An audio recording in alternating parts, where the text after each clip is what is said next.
কত সৌভাগ্য আমাদের ইসলামের মতো একটা ধর্ম পেয়েছি।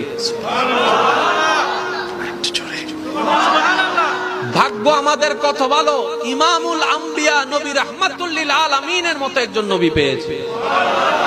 নসিব আমাদের কত খুশনসিব, কিতাবুল কিতাব কোরআনুল কারীমের মতো কিতাব পেয়েছি।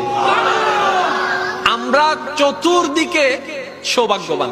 এবার আসুন একটু মনোযোগ।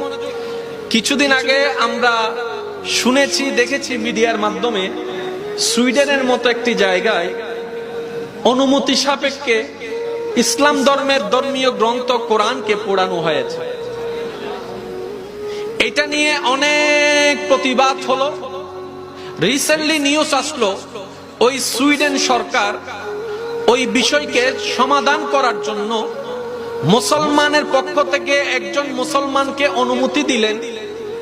ওরা আপনাদের ধর্মীয় গ্রন্থ কোরআনকে আগুন দিয়ে পুড়িয়েছে, এটাই আপনাদের ক্ষোভ, এটাই আপনাদের দুঃখ, এটাই আপনাদের জ্বালা।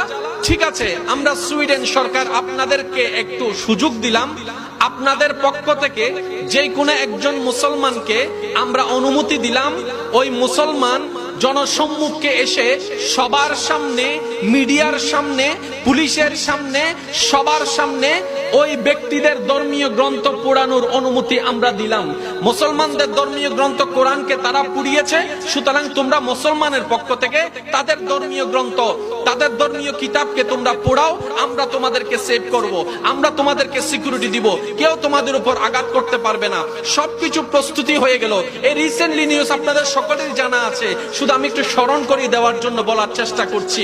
যখন এই প্রস্তুতি করা হলো, মিডিয়া প্রস্তুত হলো, আর্মি প্রস্তুত হলো, পুলিশ প্রস্তুত হলো, প্রশাসন প্রস্তুত হলো, সরকার মহল প্রস্তুত হলো, সবাই আসলো। কি ঘটে আজকে একটু দেখতে চাই। এবার সেই মুসলমান প্রতিনিধি ওনাদের সবার সামনে গেল। সবার মনের ধারণা, যেহেতু কোরআনকে তারা জ্বালিয়েছে, আজকে